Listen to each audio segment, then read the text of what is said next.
Part 1. The Old Buccaneer. Chapter 1. The Old Sea Dog at the Admiral Benbow. I brought the treasure.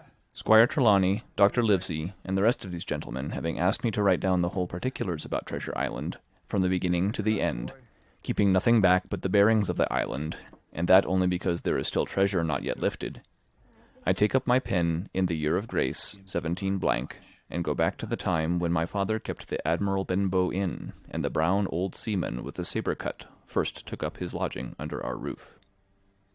I remember him as if it were yesterday, as he came plodding to the inn door, his sea-chest following behind him in a hand-barrow.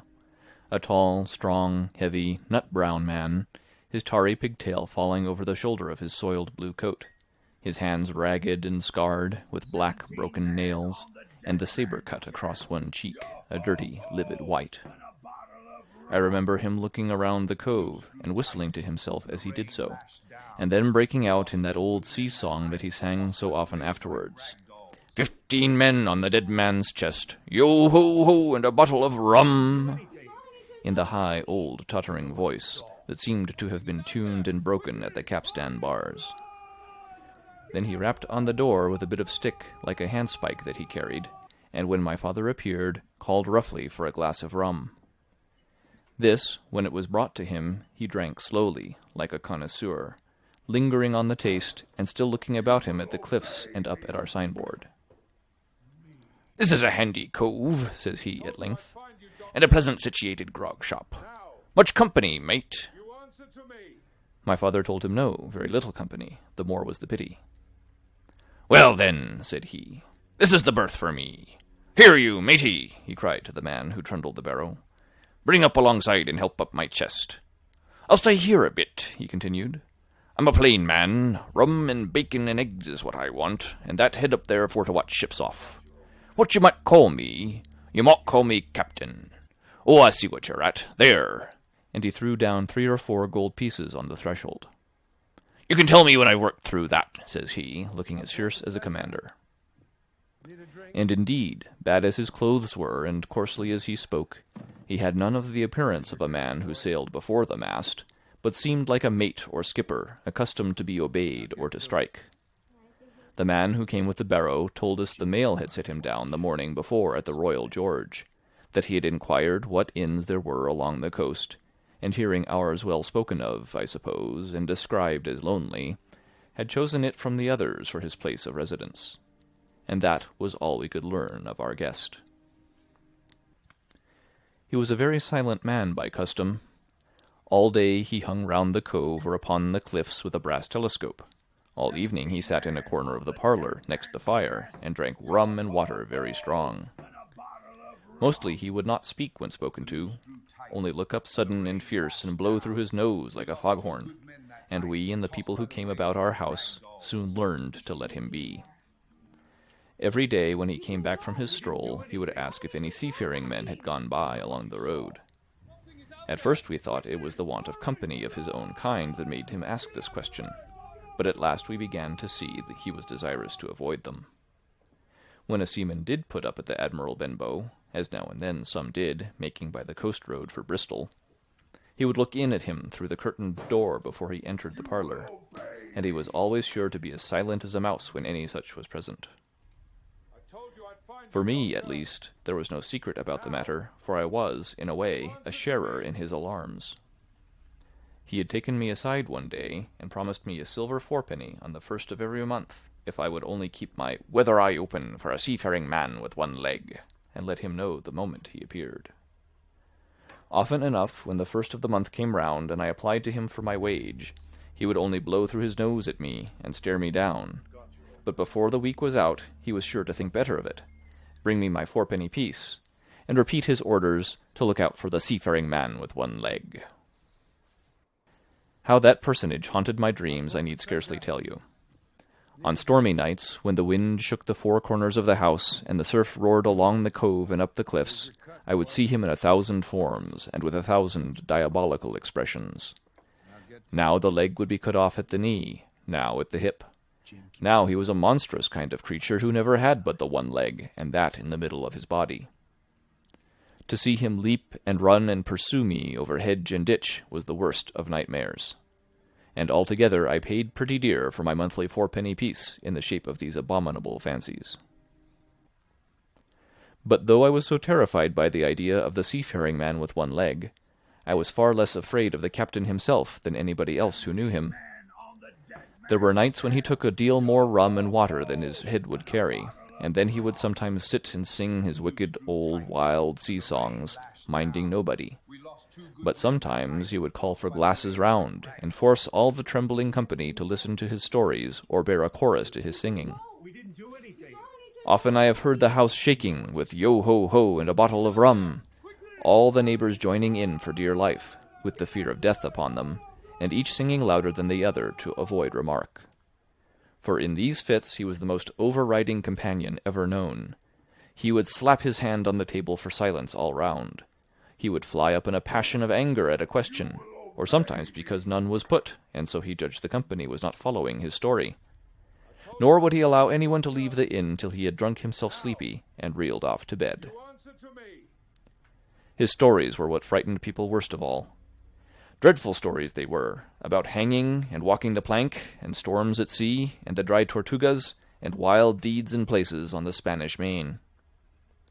By his own account he must have lived his life among some of the wickedest men that God ever allowed upon the sea, and the language in which he told these stories shocked our plain country people almost as much as the crimes that he described. My father was always saying the inn would be ruined, for people would soon cease coming there to be tyrannized over and put down, and sent shivering to their beds, but I really believe his presence did us good. People were frightened at the time, but on looking back they rather liked it. It was a fine excitement in a quiet country life, and there was even a party of the younger men who pretended to admire him, calling him a true sea-dog and a real old salt and such like names, and saying there was the sort of man that made England terrible at sea. In one way, indeed, he bade fair to ruin us, for he kept on staying week after week, and at last month after month, so that all the money had been long exhausted, and still my father never plucked up the heart to insist on having more. If ever he mentioned it, the captain blew through his nose so loudly that you might say he roared, and stared my poor father out of the room. I have seen him wringing his hands after such a rebuff, and I am sure the annoyance and the terror he lived in must have greatly hastened his early and unhappy death. All the time he lived with us, the captain made no change whatever in his dress, but to buy some stockings from a hawker.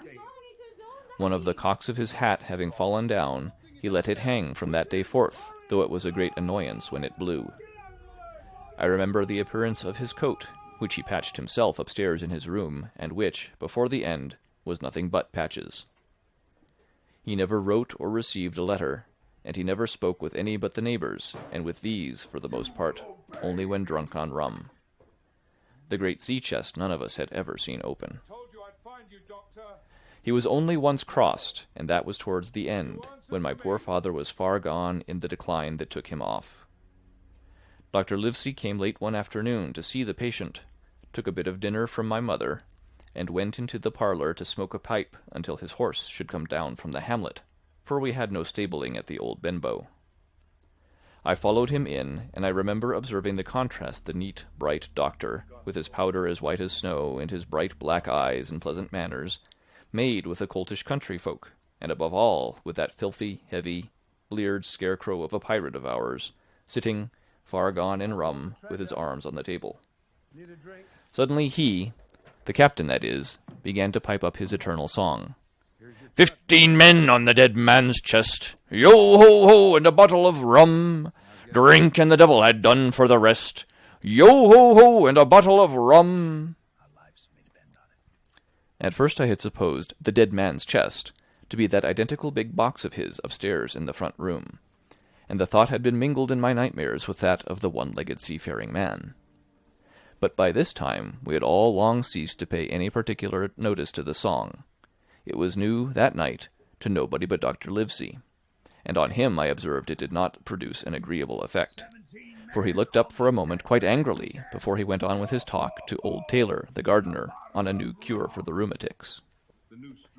In the meantime, the captain gradually brightened up at his own music, and at last flapped his hand upon the table before him in a way we all knew to mean silence. The voices stopped at once, all but Dr. Livesey's. He went on as before, speaking clear and kind, and drawing briskly at his pipe between every word or two. The captain glared at him for a while, flapped his hand again, glared still harder, and at last broke out with a villainous low oath. "Silence there between decks!" "Were you addressing me, sir?" says the doctor. And when the ruffian had told him, with another oath, that this was so, "I have only one thing to say to you, sir," replies the doctor, "that if you keep on drinking rum, the world will soon be quit of a very dirty scoundrel." The old fellow's fury was awful. He sprang to his feet, drew and opened a sailor's clasp knife, and balancing it open on the palm of his hand, threatened to pin the doctor to the wall. The doctor never so much as moved. He spoke to him as before, over his shoulder, and in the same tone of voice, rather high so that all the room might hear, but perfectly calm and steady. "If you do not put that knife this instant in your pocket, I promise upon my honor you shall hang at the next assizes." I brought the treasure. Then followed a battle of looks between them, but the captain soon knuckled under, put up his weapon, and resumed his seat, grumbling like a beaten dog. "And now, sir," continued the doctor, "since I now know there's such a fellow in my district, you may count I'll have an eye upon you day and night. I'm not a doctor only, I'm a magistrate, and if I catch a breath of complaint against you, if it's only for a piece of incivility like tonight's, I'll take effectual means to have you hunted down and routed out of this. Let that suffice." Soon after, Dr. Livesey's horse came to the door, and he rode away, but the captain held his peace that evening, and for many evenings to come. Chapter 2. Black Dog appears and disappears. It was not very long after this that there occurred the first of the mysterious events that rid us at last of the captain, though not, as you will see, of his affairs. It was a bitter cold winter, with long hard frosts and heavy gales, and it was plain from the first that my poor father was little likely to see the spring. He sank daily, and my mother and I had all the inn upon our hands, and were kept busy enough without paying much regard to our unpleasant guest. It was one January morning, very early, a pinching, frosty morning, the cove all grey with hoar-frost, the ripple lapping softly on the stones, the sun still low and only touching the hilltops and shining far to seaward. The captain had risen earlier than usual and set out down the beach, his cutlass swinging under the broad skirts of the old blue coat, his brass telescope under his arm, his hat tilted back upon his head. I remember his breath hanging like smoke in his wake as he strode off, and the last sound I heard of him as he turned the big rock was a loud snort of indignation, as though his mind was still running upon Dr. Livesey. Well, mother was upstairs with father, and I was laying the breakfast table against the captain's return, when the parlour door opened, and a man stepped in on whom I had never set my eyes before. He was a pale, tallowy creature, wanting 2 fingers of the left hand, and though he wore a cutlass, he did not look much like a fighter. I had always my eye open for seafaring men, with 1 leg or 2, and I remember this one puzzled me. He was not sailorly, and yet he had a smack of the sea about him, too. I asked him what was for his service, and he said he would take rum. But as I was going out of the room to fetch it, he sat down upon a table and motioned me to draw near. I paused where I was, with my napkin in my hand. "Come here, sonny," says he. "Come nearer here." I took a step nearer. "Is this here table for my mate Bill?" he asked with a kind of leer. I told him I did not know his mate Bill, and this was for a person who stayed on our house, whom we called the captain. "Well," said he, "my mate Bill would be called the captain as like as not. He has a cut on one cheek, and a mighty pleasant way with him, particularly in drink, has my mate Bill. We'll put it, for argument like, that your captain has a cut on one cheek, and we'll put it, if you like, that that cheek's the right one.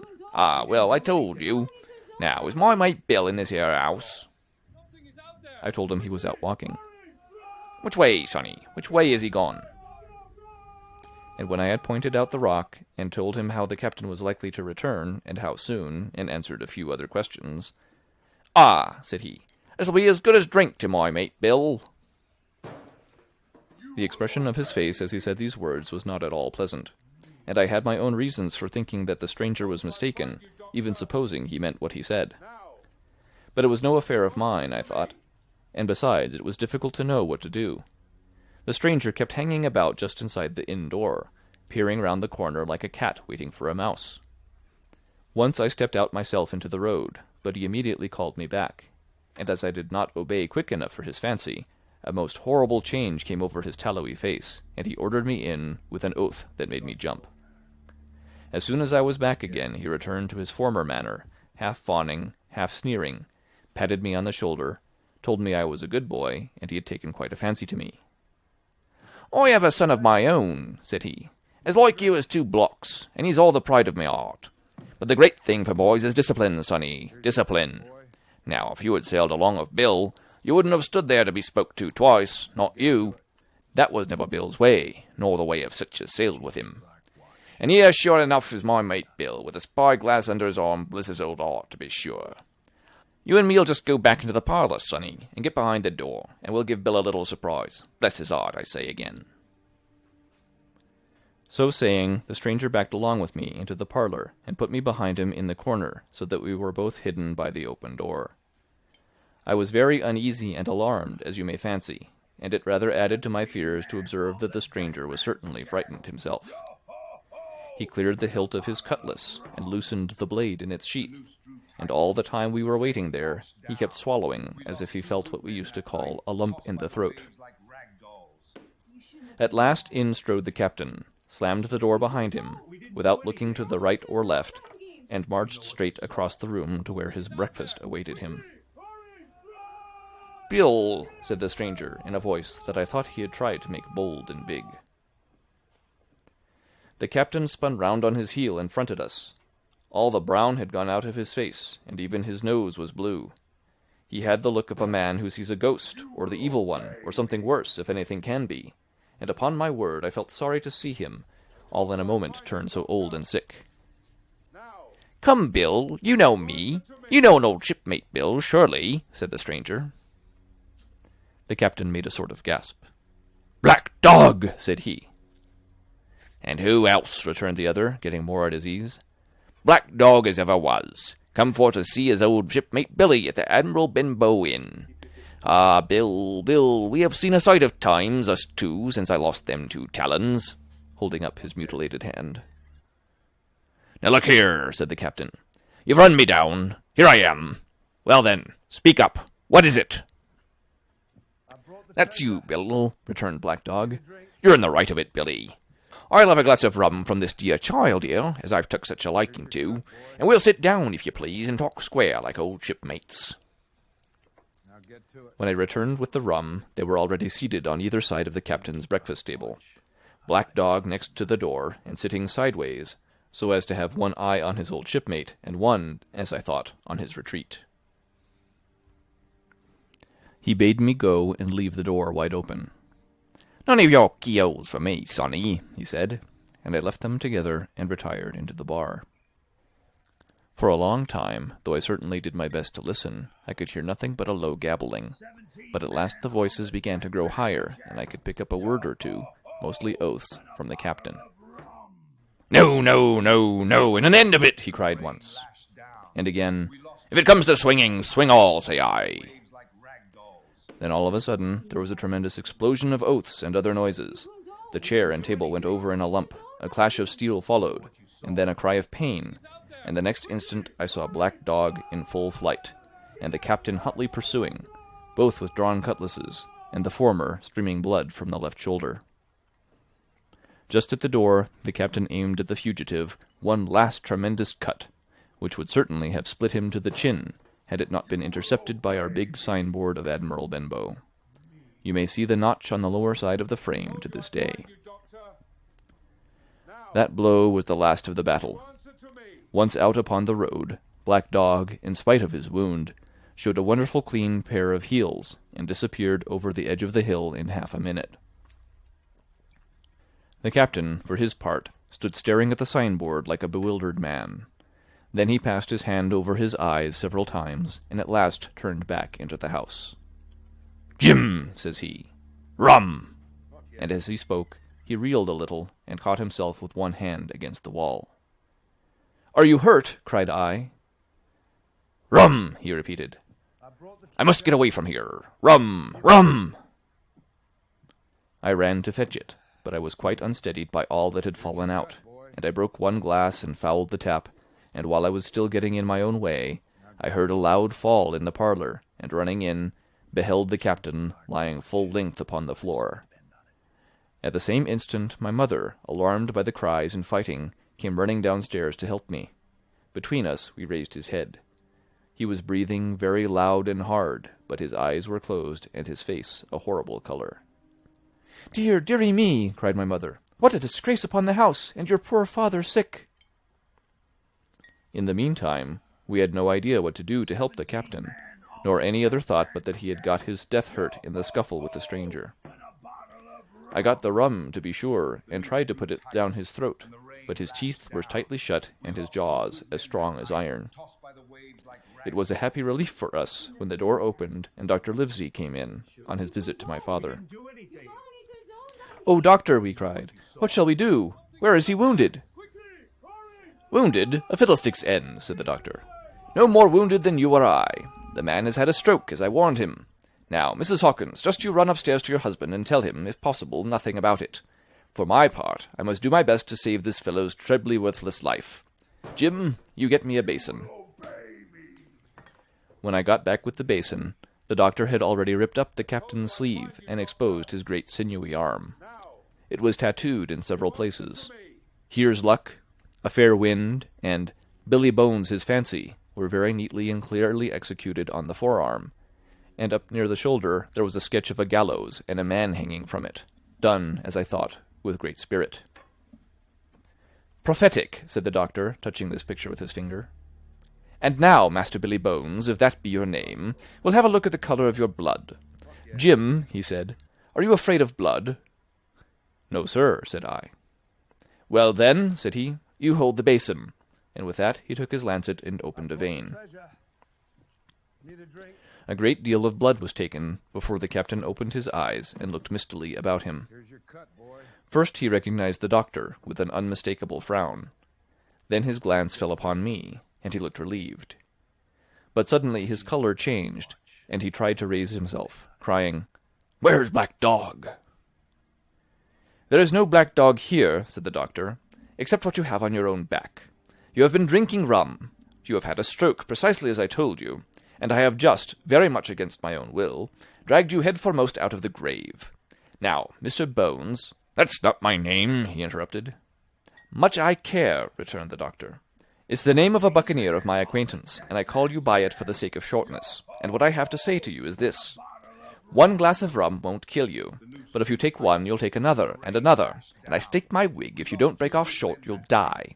Do you understand that? Die and go to your own place, like the man in the Bible. Come now, make an effort. I'll help you to your bed for once." Between us, with much trouble, we managed to hoist him upstairs, and laid him on his bed, where his head fell back on the pillow as if he were almost fainting. "Now, mind you," said the doctor, "I clear my conscience. The name of rum for you is death." And with that he went off to see my father, taking me with him by the arm. "This is nothing," he said, as soon as he had closed the door. "I've drawn blood enough to keep him quiet a while. He should lie for a week where he is. That is the best thing for him and you, but another stroke would settle him." End of Chapter 2. Recorded October 10th, 2005, in Longmont, Colorado. Chapter 3. The Black Spot. About noon, I stopped at the captain's door, with some cooling drinks and medicines. He was lying very much as we had left him, only a little higher, and he seemed both weak and excited. "Jim," he said, "you're the only one here that's worth anything. And you know I've always been good to you. Never a month but I've given you a silver fourpenny for yourself. And now you see, mate, I'm pretty low and deserted by all. And Jim, you'll bring me one noggin of rum now, won't you, matey?" The doctor—" I began. But he broke in, cursing the doctor in a feeble voice, but heartily. Doctors is all swabs," he said. "And that doctor there, why, what do he know about seafaring men? I been in places hot as pitch, and mates dropping round with yellow jack, and the blessed land a-heaving like the sea with earthquakes. What do the doctor know of lands like that? And I lived on rum, I tell you. It's been meat and drink and man and wife to me. And if I'm not to have my rum now, I'm a poor old hulk on a lee shore. My blood'll be on you, Jim, and that doctor swab." And he ran on again for a while with curses. "Look, Jim, how my fingers fidges," he continued in the pleading tone. "I can't keep 'em still, not I. I haven't had a drop this blessed day. That doctor's a fool, I tell you. If I don't have a drain of rum, Jim, I'll have the horrors. I seen some on 'em already. I seen old Flint in the corner there behind you. As plain as print I seen him. And if I get the horrors, I'm a man that has lived rough, and I'll raise Cain. Your doctor hisself said one glass wouldn't hurt me. I'll give you a golden guinea for a noggin, Jim." He was growing more and more excited, and this alarmed me, for my father, who was very low that day and needed quiet. Besides, I was reassured by the doctor's words, now quoted to me, and rather offended by the offer of a bribe.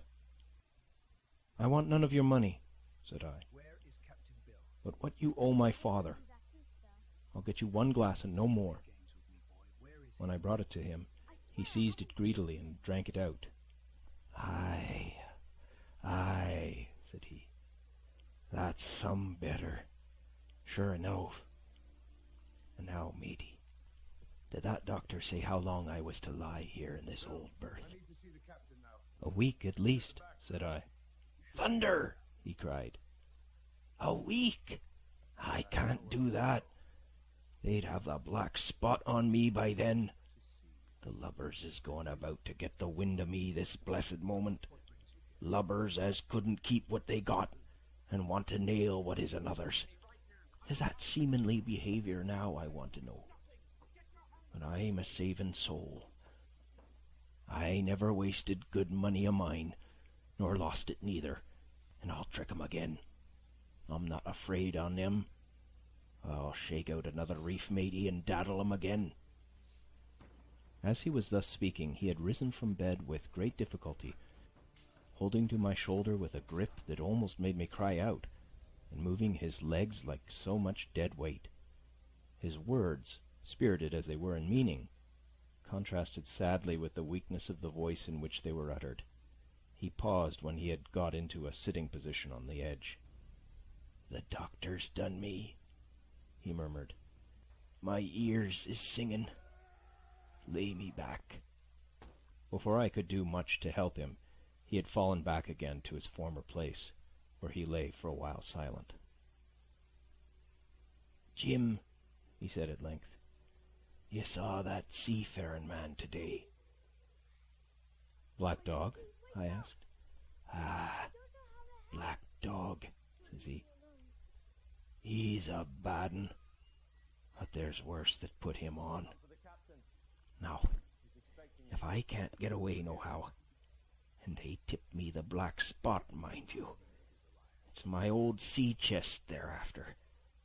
You get on a horse. You can, can't you? Well then, you get on a horse and go to... Well, yes, I will. To that eternal doctor swab, and tell him to pipe all hands, magistrates and sich, and he'll lay 'em aboard at the Admiral Benbow, all old Flint's crew, man and boy, all on 'em that's left. I was first mate, I was. Old Flint's first mate, and I'm the only one as knows the place. He gave it me at Savannah, when he lay a-dying, like as if I was to now, you see. But you won't peach unless they get the black spot on me, or unless you see that black dog again, or a seafaring man with one leg. Jim, him above all." "But what is the black spot, Captain?" I asked. "That's a summons, mate. I'll tell you if they get that. But you keep your weather eye open, Jim, and I'll share with you equals, upon my honor." He wandered a little longer, his voice growing weaker. But soon after I had given him his medicine, which he took like a child, with the remark, "If ever a seaman wanted drugs, it's me," he fell at last into a heavy, swoon-like sleep, in which I left him. What I should have done had all gone well, I do not know. Probably I should have told the whole story to the doctor, for I was in mortal fear lest the captain should repent of his confessions and make an end of me. But as things fell out, my poor father died quite suddenly that evening, which put all other matters on one side. Our natural distress, the visits of the neighbours, the arranging of the funeral, and all the work of the inn to be carried on in the meanwhile, kept me so busy that I had scarcely time to think of the captain, far less to be afraid of him. On the night before the funeral he was as drunk as ever, and it was shocking, in that house of mourning, to hear him singing away at his ugly old sea-song. But weak as he was, we were all in the fear of death for him, and the doctor was suddenly taken up with a case many miles away and was never near the house after my father's death. I have said the captain was weak, and indeed he seemed rather to grow weaker than regain his strength.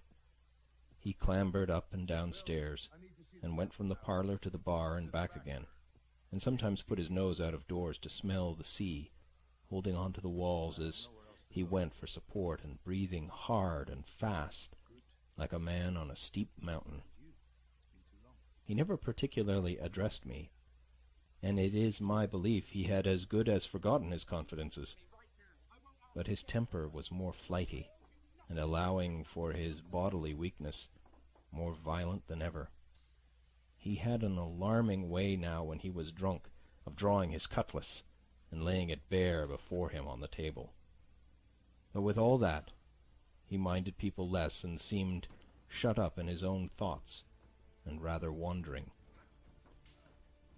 Once, for instance, to our extreme wonder, he piped up to a different air, kind of country love song that he must have learned in his youth before he had begun to follow the sea. So things passed until the day after the funeral, at about 3 o'clock of a bitter, foggy, frosty afternoon, I was standing at the door for a moment, full of sad thoughts about my father, when I saw someone drawing slowly near along the road. He was plainly blind, for he tapped before him with a stick, and wore a great green shade over his eyes and nose, and he was hunched, as if with age or weakness, and wore a huge old tattered sea-cloak, with a hood that made him appear positively deformed. I never saw in my life a more dreadful-looking figure. He stopped a little from the inn, and, raising his voice in an odd sing-song, addressed the air in front of him. "Will any kind friend inform a poor blind man who has lost the precious sight of his eyes in the gracious defence of his native country, England, and God bless King George, where or in what part of this country he may now be?" "You are at the Admiral Benbow, Black Hill Cove, my good man," said I. "I hear a voice," said he, "a young voice.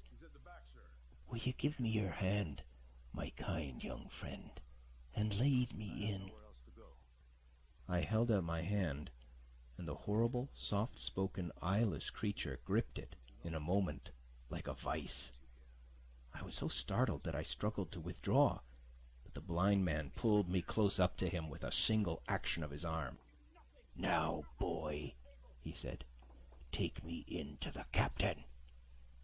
"Sir," said I, "upon my word I dare not." "Oh," he sneered, "that's it. "Take me in straight, or I'll break your arm." And he gave it as he spoke a wrench that made me cry out. "Sir," said I, "it is for yourself, I mean. The captain is not what he used to be. He sits with a drawn cutlass, another gentleman."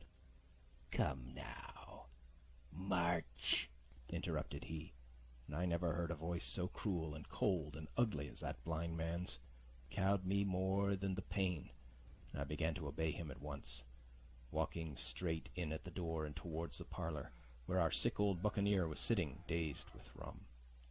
The blind man clung close to me, holding me in one iron fist, and leaning almost more of his weight on me than I could carry. "Lead me straight up to him, and when I'm in view, cry out, 'Here's a friend for you, Bill. If you don't, I'll do this.'" And with that he gave me a twitch that I thought would have made me faint. Between this and that I was so utterly terrified of the blind beggar that I forgot my terror of the captain, and as I opened the parlour door, cried out the words he had ordered in a trembling voice. The poor captain raised his eyes, and at one look the rum went out of him, and left him staring sober. The expression of his face was not so much of terror as of mortal sickness. He made a movement to rise, but I do not believe he had enough force left in his body. "Now, Bill, sit where you are," said the beggar. "If I can't see, I can hear a finger steering.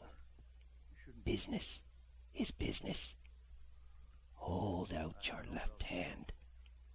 Boy, take his left hand by the wrist and bring it near to my right." We both obeyed him to the letter, and I saw him pass something from the hollow of the hand that held his stick into the palm of the captain's, which closed upon it instantly. "And now that's done," said the blind man, and at the words he suddenly left hold of me, and with incredible accuracy and nimbleness skipped out of the parlour and into the road, where, as I still stood motionless, I could hear his stick go tap, tap, tapping into the distance. It was some time before either I or the captain seemed to gather our senses, but at length, and about at the same moment, I released his wrist, which I was still holding, and he drew in his hand and looked sharply into the palm. "10 o'clock," he cried. 6 hours. We'll do them yet." And he sprang to his feet.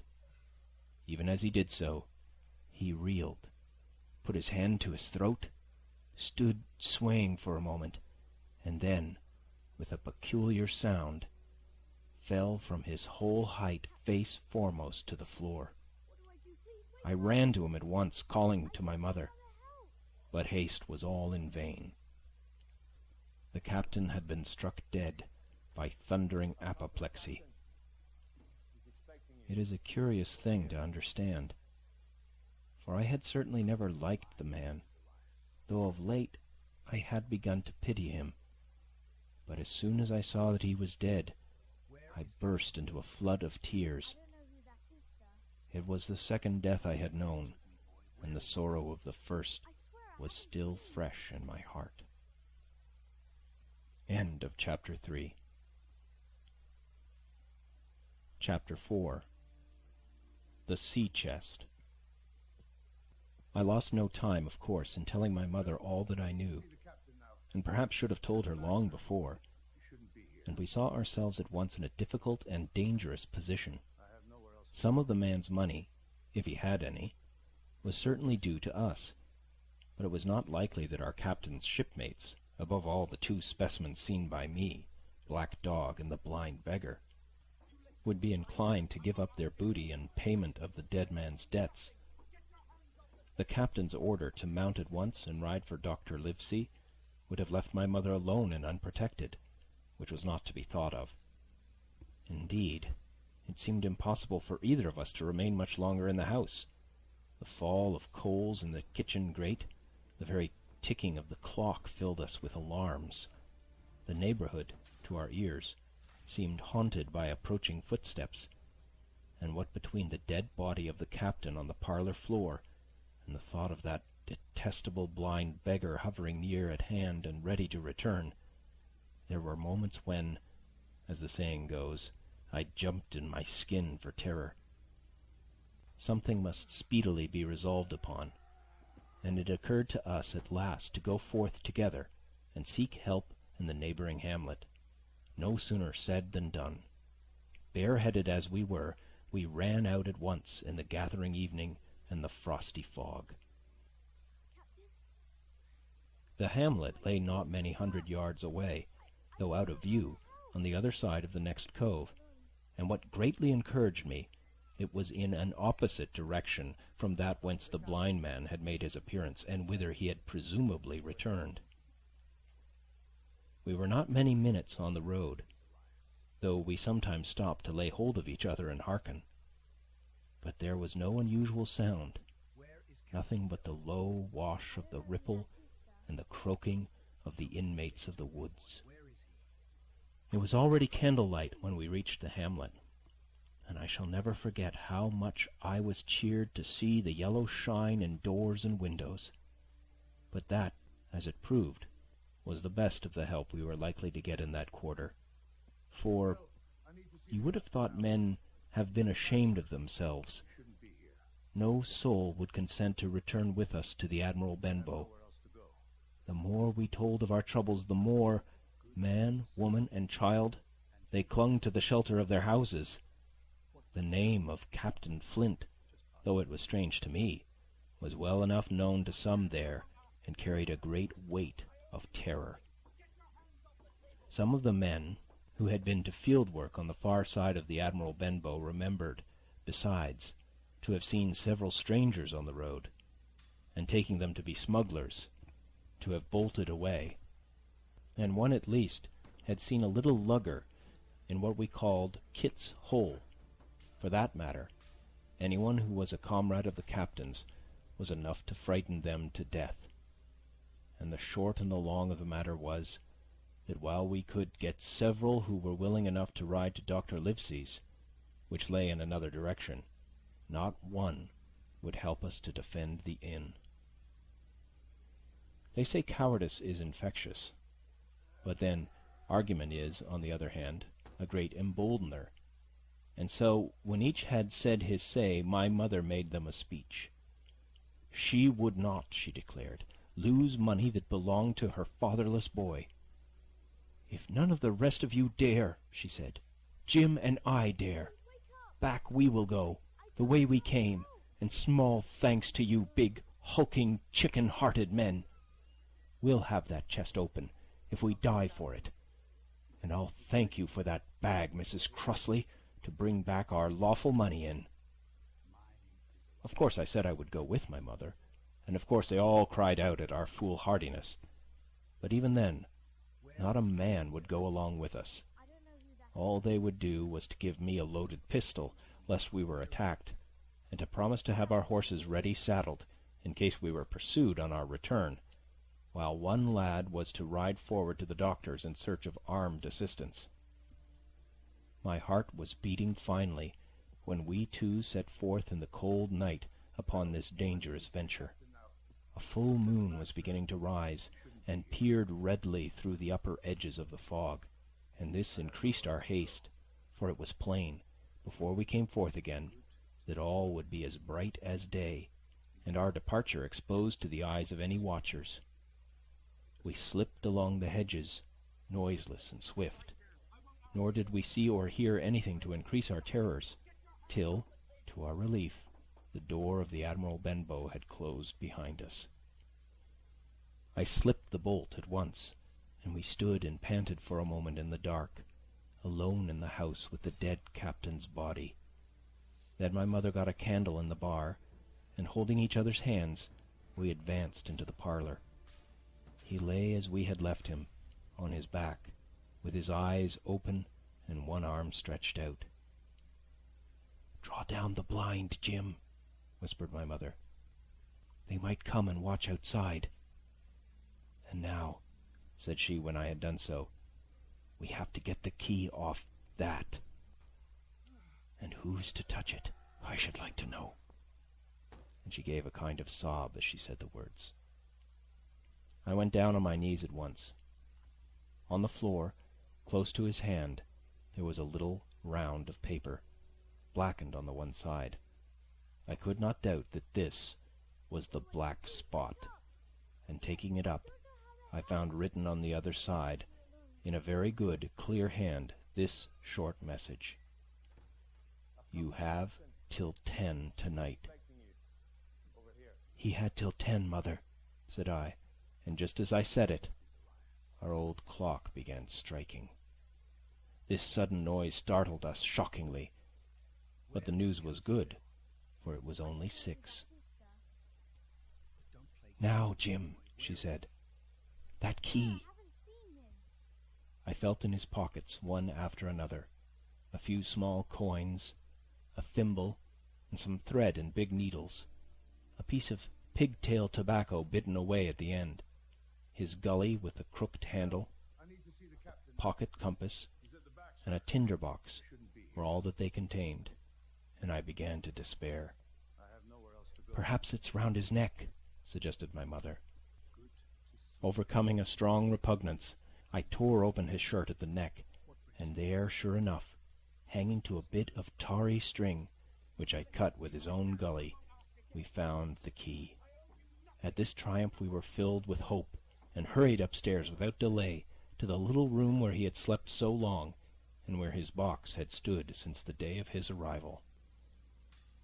It was like any other seaman's chest on the outside, the initial B burned on the top of it with a hot iron, and the corner somewhat smashed and broken as by long, rough usage. "Give me the key," said my mother, and though the lock was very stiff, she had turned it and thrown back the lid in a twinkling. A strong smell of tobacco and tar rose from the interior, but nothing was to be seen on the top except a suit of very good clothes, carefully brushed and folded. They had never been worn, my mother said. Under that the miscellany began: a quadrant, a tin cannikin, several sticks of tobacco, 2 brace of very handsome pistols, a piece of bar silver, an old Spanish watch, and some other trinkets of little value and mostly of foreign make, a pair of compasses mounted with brass, and 5 or 6 curious West Indian shells.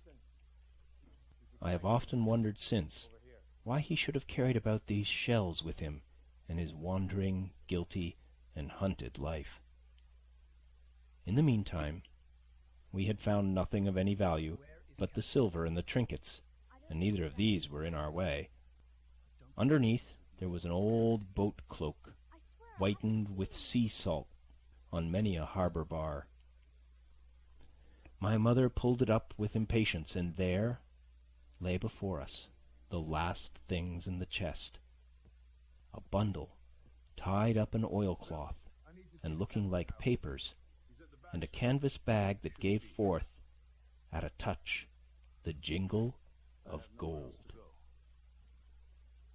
"I'll show these rogues that I'm an honest woman," said my mother. "I'll have my dues, and not a farthing over. Hold Mr. Crossley's bag." And she began to count over the amount of the captain's score from the sailor's bag into the one that I was holding.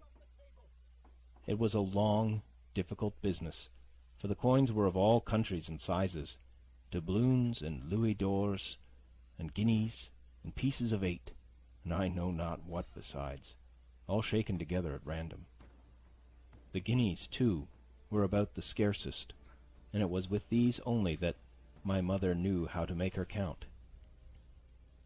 When we were about halfway through, I suddenly put my hand upon her arm, for I had heard in the silent frosty air a sound that brought my heart into my mouth, the tap, tap, tapping of the blind man's stick upon the frozen road. It drew nearer and nearer, while we sat holding our breath. Then it struck sharp on the inn door, and then we could hear the handle being turned and the bolt rattling as the wretched being tried to enter. And then there was a long time of silence both within and without. At last the tapping recommenced, and to our indescribable joy and gratitude died slowly away again until it ceased to be heard. "Mother," said I, "take the hold and let's be going," for I was sure the bolted door must have seemed suspicious and would bring the whole hornet's nest about our ears. Though how thankful I was that I had bolted it, none could tell who had never met that terrible blind man. But my mother, frightened as she was, would not consent to take a fraction more than was due to her, and was obstinately unwilling to be content with less. It was not yet 7, she said, by a long way. She knew her rights, and she would have them. And she was still arguing with me when a little low whistle sounded a good way off upon the hill. That was enough, and more than enough for both of us. "I'll take what I have," she said, jumping to her feet. "And I'll take this to square the count," said I, picking up the oilskin packet. Next moment we were both groping downstairs, leaving the candle by the empty chest. And the next we had opened the door and were in full retreat. We had not started a moment too soon. The fog was rapidly dispersing. Already the moon shone quite clear on the high ground on either side, and it was only in the exact bottom of the dell and round the tavern door that a thin veil still hung unbroken to conceal the first steps of our escape. Far less than half-way to the hamlet, very little beyond the bottom of the hill, we must come forth into the moonlight.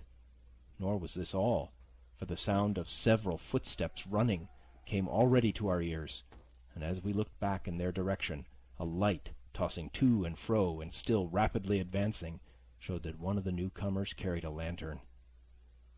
"My dear," said my mother suddenly, "take the money and run on. I'm going to faint." This was certainly the end for both of us, I thought. How I cursed the cowardice of the neighbors! How I blamed my poor mother for her honesty and her greed, for her past foolhardiness and present weakness. We were just at the little bridge, by good fortune, and I helped her, tottering as she was, to the edge of the bank, where, sure enough, she gave a sigh and fell on my shoulder. I do not know how I found the strength to do it at all, and I'm afraid it was roughly done, but I managed to drag her down the bank and a little way under the arch. Farther I could not move her, for the bridge was too low to let me do more than crawl below it. So there we had to stay, my mother almost entirely exposed, and both of us within earshot of the inn. End of chapter 4.